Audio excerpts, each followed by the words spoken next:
Décembre 2025 déclenche une guerre sans pause.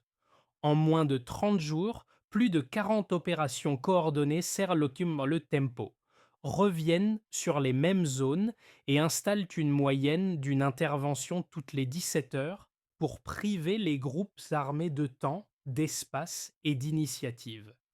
Pour ceux qui rouvrent une route, reviennent au marché ou cherchent simplement un sommeil stable. Que signifie ce pari et pourquoi Ibrahim Traoré le présente comme une doctrine nationale, autant psychologique que militaire? Un pays teste sa durée jour après jour sans promettre de miracle. Ce récit promet une chose précise: comprendre comment une cadence militaire peut devenir un levier social, économique et politique, et pourquoi elle engage l'avenir bien au-delà des combats visibles. L'enjeu est simple: si le rythme tient, la sécurité cesse d'être exceptionnelle et devient quotidienne. Dans le cas contraire, la fatigue, logistique comme humaine, risque de dissoudre les gains les plus spectaculaires. Cette tension traverse chaque décision prise depuis décembre 2025 et éclaire la stratégie d'Ibrahim Traoré sous un angle moins proclamatoire, plus mesurable. Il ne s'agit pas seulement de frapper plus souvent, mais de savoir si l'État peut rester présent après le passage des colonnes, quand l'attention médiatique se déplace ailleurs. Les chiffres, les itinéraires, rouverts et les marchés repris servent ici d'indices, pas de trophées. Ce qui est en jeu concerne autant les soldats que les civils, autant la gouvernance que la confiance collective. Suivre cette trajectoire, c'est donc évaluer un pari, transformer une pression militaire continue en stabilité durable sans basculer dans l'épuisement. C'est à cette promesse et à ces risques que les prochaines étapes répondent. En 10 jours seulement, plus de 40 opérations coordonnées ont été menées, soit une intervention en moyenne toutes les 17 heures. Un rythme inédit pour les forces burkinabées. Ce chiffre n'indique pas seulement une intensité, il révèle un basculement doctrinal voulu par Ibrahim Traoré: priver l'adversaire de toute respiration opérationnelle. Pendant des années, la posture dominante reposait sur la défense statique, l'attente et la protection ponctuelle de positions clés. Cette approche laissait aux groupes armés le temps de se replier, de se réorganiser et de frapper ailleurs. Décembre 2025 rompt avec cette logique. La stratégie adoptée repose sur la vitesse, la répétition et la surprise, non comme des coups isolés, mais comme une continuité assumée. Les unités avancent, se retirent quelques heures, puis reviennent sur les mêmes zones afin d'empêcher toute reconstitution ennemie.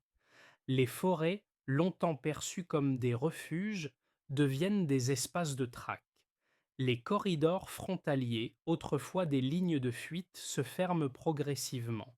Cette mécanique impose un calendrier unique, celui des forces régulières, et non plus celui des groupes armés.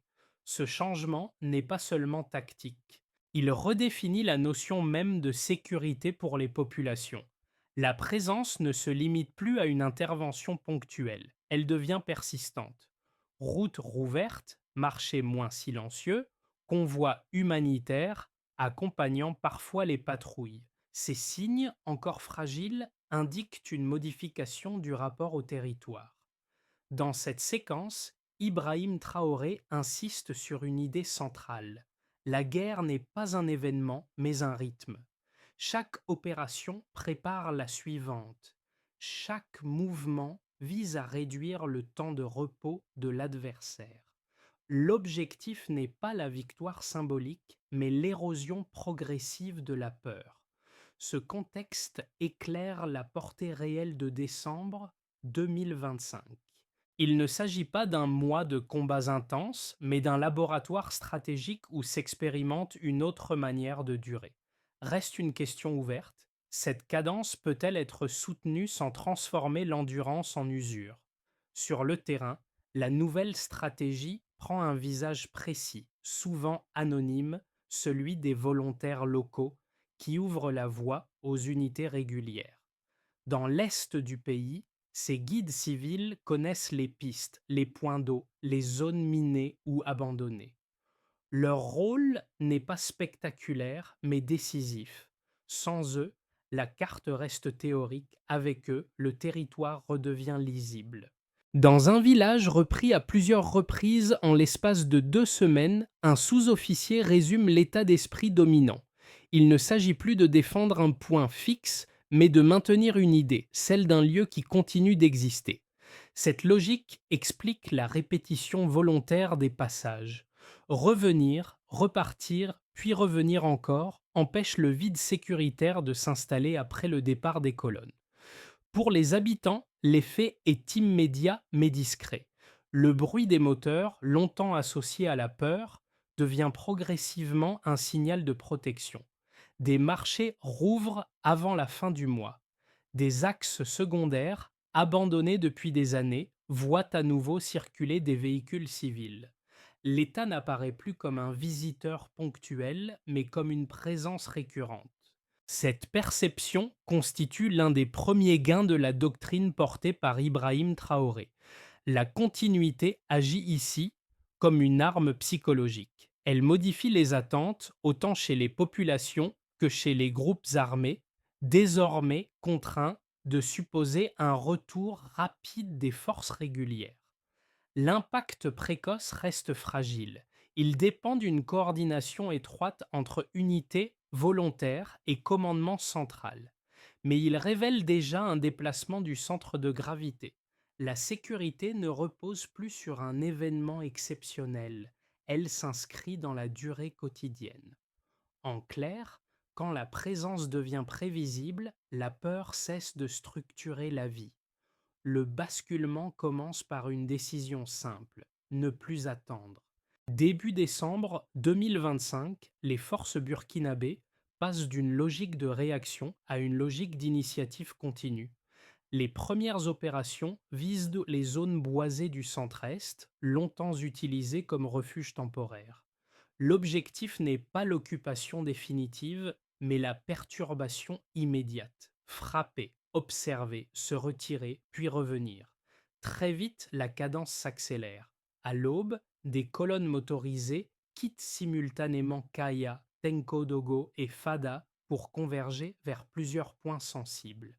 Les mouvements ne suivent plus un calendrier linéaire. Chaque action répond à la précédente. Reconnaissance, assaut, retour sur base, redéploiement. La séquence devient circulaire, presque mécanique. Dans les airs, les appareils de surveillance tracent un quadrillage continu. Chaque signal est traité comme une alerte potentielle. Les informations collectées sont exploitées en moins de 24 heures, réduisant la fenêtre de manœuvre adverse. Cette compression du temps transforme la géographie du conflit. Les forêts de Pama, les abords du parc d'Arli et les corridors menant vers la frontière nigérienne changent de statut. D'espaces de repli, ils deviennent des zones d'exposition. Le point culminant de cette phase réside dans la répétition assumée. Certaines positions sont reprises 3, parfois 4 fois en 10 jours. Ce choix n'est pas symbolique. Il vise à épuiser l'adversaire en l'obligeant à se disperser, à abandonner armes et matériel pour survivre. Les itinéraires familiers se retournent contre ceux qui les empruntent. Ce qui protégeait devient un piège. Dans ses directives, Ibrahim Traoré insiste sur une règle claire: avancer pour priver, maintenir pour épuiser. Il ne s'agit pas de remporter une victoire spectaculaire, mais de retirer au danger sa constance. Chaque offensive prépare la suivante. Chaque pause est calculée pour précéder un retour rapide sur zone. Le rythme devient une arme en soi. Les répliques de cette séquence apparaissent rapidement. Les routes autrefois désertes reprennent vie. Des convois humanitaires accompagnent certaines patrouilles. Dans plusieurs localités, les marchés rouvrent avant la fin du mois. Pour les habitants, le changement n'est pas proclamé, il est observé. La présence se prolonge après le passage des véhicules militaires, mais cette intensité comporte un revers. La répétition exige une logistique fluide, des rotations courtes et une coordination sans faille. La ligne des événements de décembre 2025 montre ainsi une montée en puissance contrôlée, suivie d'un test permanent. Maintenir la pression sans briser l'outil qu'il exerce. C'est dans cette tension entre accélération et endurance que se joue la suite du pari burkinabé. Les chiffres de décembre 2025 permettent de mesurer le changement de posture sans recourir au discours. D'abord, plus de 40 opérations coordonnées menées en moins de 30 jours, soit une moyenne d'une intervention toutes les 17 heures. Ce delta est net par rapport aux périodes précédentes où les actions étaient espacées, souvent conditionnées par la disponibilité ponctuelle des moyens et par la saisonnalité. Ce rythme ne signifie pas seulement plus d'opérations, il indique une continuité planifiée. Chaque action est pensée comme une séquence reliée à la suivante, ce qui réduit le temps mort exploitable par les groupes armés. En pratique, cela comprime leur capacité de réorganisation et transforme l'initiative en contrainte permanente. Le chiffre agit ici comme un révélateur de méthode, pas comme une fin en soi. Ensuite, près de 200 villages ont bénéficié directement de missions de sécurisation ou de ravitaillement durant cette période. Rapporté à l'échelle nationale, ce nombre reste partiel, mais son importance réside ailleurs. Il marque le retour effectif de l'État dans des zones où l'administration et les services publics avaient disparu depuis des mois. La donnée n'exprime donc pas une couverture totale, mais une inversion de tendance localisée. Cette inversion a des effets concrets. Les routes rouvertes permettent à nouveau la circulation de convois civils entre capitales régionales. Certains axes, fermés ou jugés impraticables depuis plusieurs années, sont redevenus accessibles pendant plus de 15 jours consécutifs sans escorte lourde. Cette durée, limitée mais continue, signale un seuil psychologique. Le mouvement redevient possible sans protection exceptionnelle.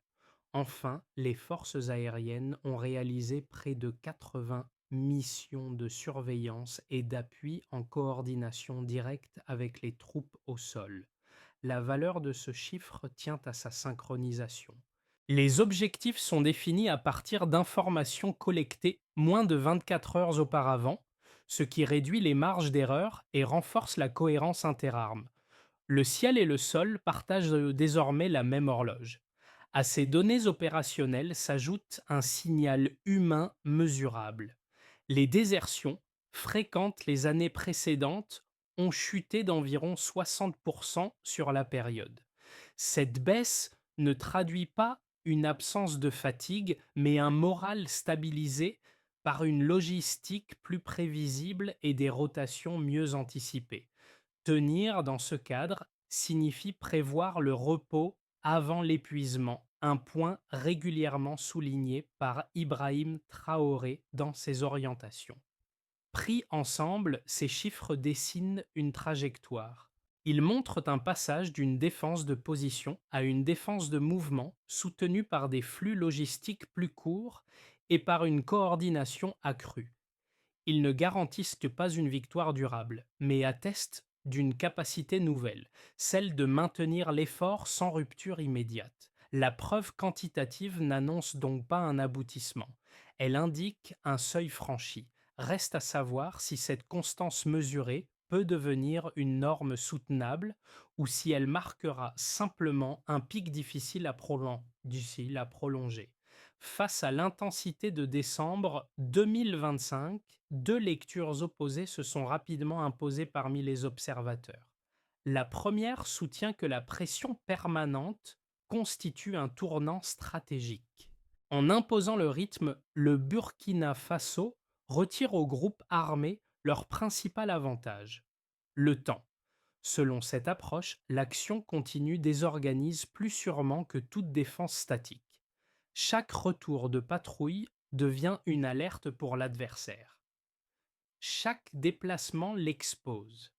Cette école voit dans la doctrine impulsée par Ibrahim Traoré une rupture assumée avec la dépendance aux pauses, aux saisons et au soutien extérieur. L'argument est cohérent. Il s'appuie sur des données concrètes, désorganisation des itinéraires ennemis, réduction des désertions internes, amélioration de la coordination interarmes. Dans cette lecture, la fatigue imposée à l'adversaire l'emporte sur celle subie par les forces régulières, à condition que la logistique suive. Le mouvement permanent devient alors un multiplicateur d'efficacité, pas un simple accélérateur. La seconde lecture, tout aussi structurée, alerte sur les risques d'usure. Elle rappelle qu'une armée soumise à une pression constante peut s'épuiser plus vite que son adversaire si les rotations, le ravitaillement et la motivation ne sont pas strictement maîtrisés. L'intensité, disent ces analystes, ne remplace pas la stabilité. Une stratégie fondée sur la vitesse peut perdre en cohérence si le moindre maillon logistique cède. Dans ce cas, le rythme se retourne contre celui qui l'impose. Cette critique n'est pas théorique, elle s'appuie sur des précédents régionaux où des offensives prolongées ont produit des gains rapides suivis de replis tout aussi rapides. Le risque identifié n'est pas la défaite immédiate mais l'érosion progressive, fatigue des unités, tensions civilo-militaires, dilution de l'objectif stratégique dans la répétition. Entre ces deux positions, les données de décembre tranchent partiellement. La continuité des opérations n'a pas provoqué d'effondrement moral ou matériel visible. Les pertes sont restées contenues. Les liaisons se sont améliorées. Les désertions ont reculé. En revanche, la fatigue est reconnue comme réelle et durable. Le commandement devra transformer la vitesse en endurance, sans confondre mouvement et précipitation. Ce débat révèle le cœur du pari burkinabé: maintenir la cadence sans s'y perdre. La doctrine ne sera jugée ni sur un mois, ni sur un pic d'intensité, mais sur sa capacité à devenir une habitude soutenable. Ce basculement marque le cœur de décembre 2025. Jusqu'alors, l'intensité pouvait être interprétée comme une montée en puissance conjoncturelle. À ce stade, elle s'affirme comme une architecture durable. Le changement décisif réside dans la fusion opérationnelle entre les forces terrestres et aériennes, désormais engagées comme un seul organisme. Concrètement, l'observation aérienne, les drones et les hélicoptères ne précèdent pas plus simplement l'action au sol. Ils l'accompagnent en continu. Les informations circulent en temps réel, guidant les déplacements, corrigeant les trajectoires et déclenchant des frappes ciblées dans des délais très courts. Le sol n'avance plus à l'aveugle et le ciel n'agit plus en différé. Une horloge commune s'impose. Cette synchronisation modifie l'équilibre psychologique du conflit. Bouger devient risqué pour les groupes armés. Se dissimuler ne garantit plus le répit. L'imprévisibilité, longtemps leur avantage principal, se retourne contre eux. La forêt cesse d'être opaque. Elle devient transparente selon l'expression utilisée par Ibrahim Traoré pour décrire ce nouvel état d'exposition permanente. Pour les unités engagées, cette alliance change la perception du danger. La peur du piège recule au profit de la confiance dans le réseau. La vigilance remplace l'attente. Ce n'est pas une victoire spectaculaire, mais un déplacement silencieux du rapport de force. À partir de ce point médian, la question n'est plus de savoir si la cadence fonctionne. Elle devient plus exigeante. Quelles conséquences concrètes produit-elle au-delà du champ militaire? Pour l'État, la pression continue produit d'abord un effet de présence. Les zones auparavant considérées comme perdues voient revenir l'administration, parfois de manière progressive, parfois de façon encore symbolique mais visible. Des services essentiels reprennent, des écoles rouvrent dans plusieurs communes de l'Est et les forces de sécurité cessent d'être perçues comme des visiteurs intermittents. Cette continuité renforce la crédibilité institutionnelle. Gouverner, dans ce contexte, signifie montrer que l'État reste après l'action militaire, et non qu'il disparaît avec elle, une idée régulièrement martelée par Ibrahim Traoré. Du côté des entreprises locales, les effets sont surtout logistiques. La réouverture des routes modifie immédiatement les circuits d'approvisionnement. Les transporteurs peuvent de nouveau circuler sur des axes longtemps, jugés impraticables, réduisant les détours, les coûts et les délais. Le commerce de produits agricoles, notamment le maïs et le bétail, enregistre une reprise estimée à près de 25% en fin d'année. Cette croissance reste fragile, mais elle montre que la stabilité ne dépend pas seulement des armes, elle repose sur la fluidité retrouvée des échanges. Pour les populations, les conséquences sont d'abord n'est pas d'abord humaines. La mobilité revient. Des familles séparées peuvent voyager sans escorte lourde pour rejoindre des proches isolés depuis des mois. Les marchés hebdomadaires retrouvent leur agitation, signe discret mais central d'un retour à la normalité. La peur cesse d'être la première condition du mouvement. Dans certains villages, les habitants racontent qu'ils dorment sans sursauter au bruit d'un moteur. Un détail anodin, ailleurs, mais déterminant ici. Cette transformation affecte aussi le lien civilo-militaire. Les volontaires locaux gagnent en respect et en légitimité. La coordination entre habitants et unités réduit les risques d'embuscade et améliore la circulation de l'information. La sécurité devient une responsabilité partagée plutôt qu'un service attendu de l'extérieur. Cette évolution, lente mais tangible, consolide la confiance là où elle était la plus fragile. À l'échelle régionale, enfin, l'expérience burkinabé est observée avec attention. Dans le Sahel, la doctrine de pression permanente commence à inspirer d'autres armées. Elle véhicule un message implicite. L'endurance nationale peut, dans certaines conditions, remplacer la dépendance étrangère. Ce signal dépasse le cadre militaire. Il touche à la souveraineté, à la capacité d'un État à tenir dans le temps sans s'effondrer. Pris ensemble, ces effets montrent que la cadence imposée en décembre 2025 ne se limite pas à un gain tactique. Elle redessine les comportements économiques, sociaux et politiques. Mais cette dynamique pose une question décisive. Comment préserver ces acquis sans que la fatigue individuelle et collective n'en devienne le principal adversaire? Le premier scénario, dit de base, repose sur la continuité maîtrisée. La pression reste élevée sur les zones clés du centre et de l'Est, sans rupture majeure ni accélération brutale. Les forces conservent l'initiative, tandis que la gouvernance civile s'étend progressivement derrière le dispositif sécuritaire. Les routes rouvertes restent praticables, les marchés fonctionnent par intermittence et l'État consolide sa présence par étapes. Le risque principal n'est pas la défaite, mais l'usure lente si la cadence n'est pas ajustée. Le scénario optimiste suppose une consolidation plus profonde. La coordination interarmes se renforce, les lignes logistiques se stabilisent et les rotations deviennent plus régulières. Dans ce cadre, la pression permanente cesse d'être une exception et devient une routine soutenable.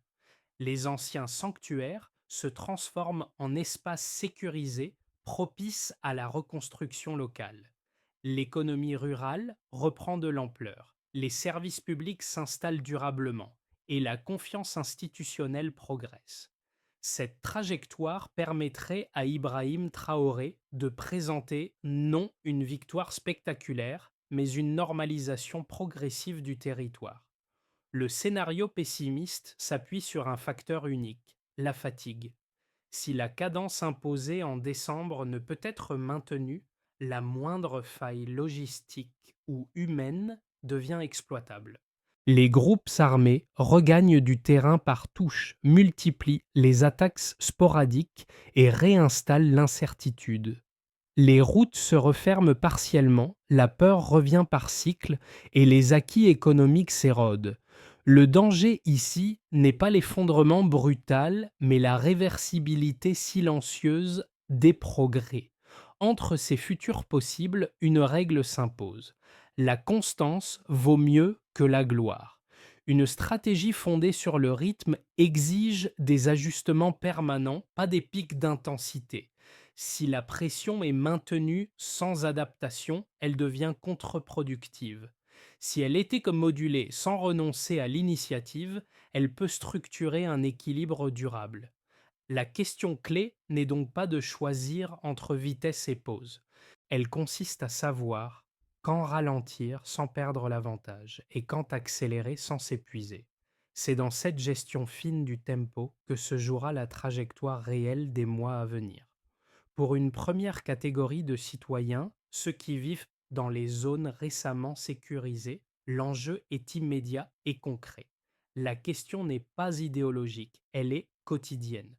Pouvoir se déplacer sans escorte, vendre une récolte sans détour excessif, envoyer un enfant à l'école sans peur, transforme la perception même de l'avenir. La cadence militaire n'est pas évaluée en opérations, mais en jours ordinaires redevenus possibles. Un second groupe observe la situation à distance, depuis les centres urbains relativement épargnés. Pour eux, la pression continue agit surtout comme un signal politique. Elle redéfinit l'image de l'État, non plus perçue comme fragile ou absent, mais comme capable de tenir une ligne dans la durée. Cette évolution nourrit une forme de fierté prudente mêlée d'attente. L'espoir existe, mais il reste conditionné à la capacité de durer sans dérapage. Un troisième regard, plus critique, se concentre sur les coûts invisibles. Famille chamis de soldats, personnel logistique, volontaires civils. Tous vivent la cadence de manière indirecte mais constante. Les permissions mieux planifiées, les communications plus régulières réduisent le sentiment de chaos sans effacer la fatigue. Pour ce groupe, la réussite ne se mesure pas à l'intensité, mais à la prévisibilité. Savoir quand le repos arrive compte autant que savoir quand l'effort est requis. Ces perceptions contrastées convergent vers une même attente. La stabilité ne doit pas être exceptionnelle.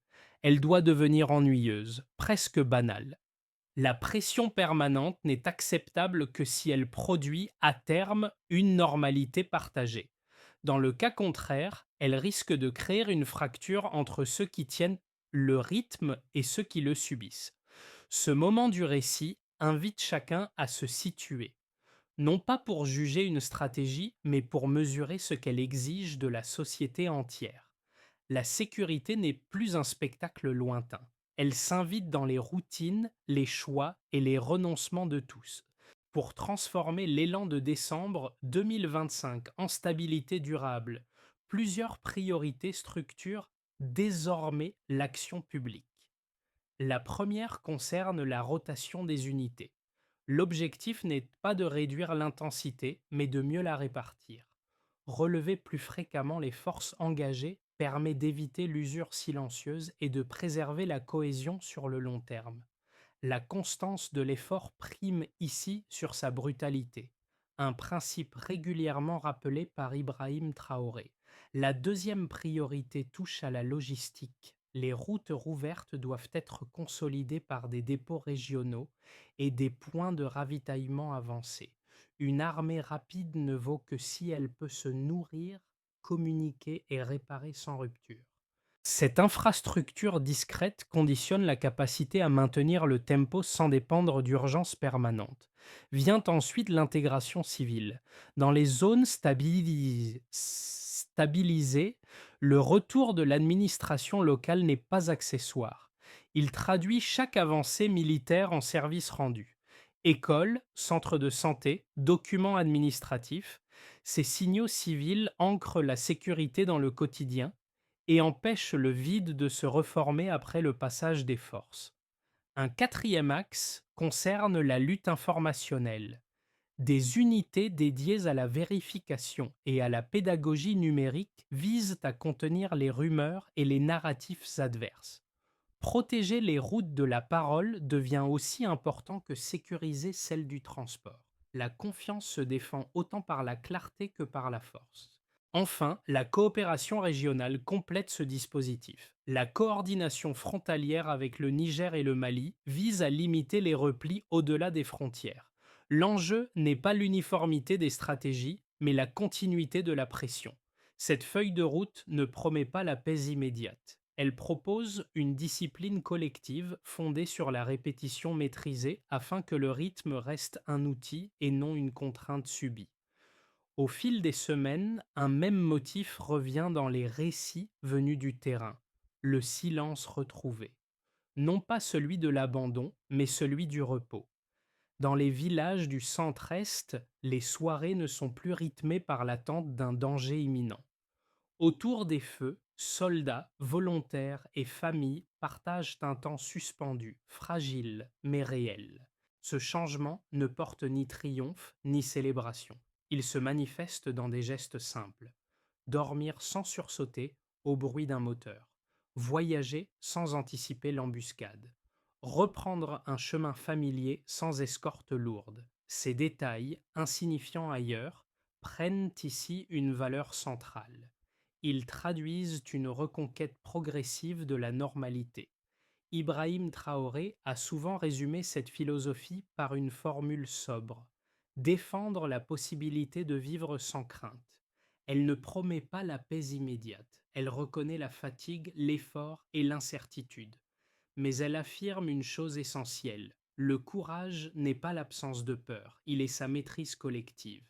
Ce rappel éclaire le sens profond de la stratégie engagée. Il ne s'agit pas de gagner vite, mais de tenir. La durée devient l'horizon, et dans cette durée, chaque pas compte plus qu'une victoire éclatante. Pour ancrer l'idée, retenons ceci: la victoire commence quand la peur cesse d'être une habitude. À l'ouverture de 2026, le Burkina Faso n'affiche ni triomphe ni illusion de fin rapide. Il avance avec une idée plus exigeante: prouver sa capacité à durer. Dans ce paysage encore instable, la pression permanente n'est pas présentée comme une recette universelle, mais comme une méthode en construction, ajustée pas à pas au contact du réel. Ce chemin interroge bien au-delà du cadre burkinabé.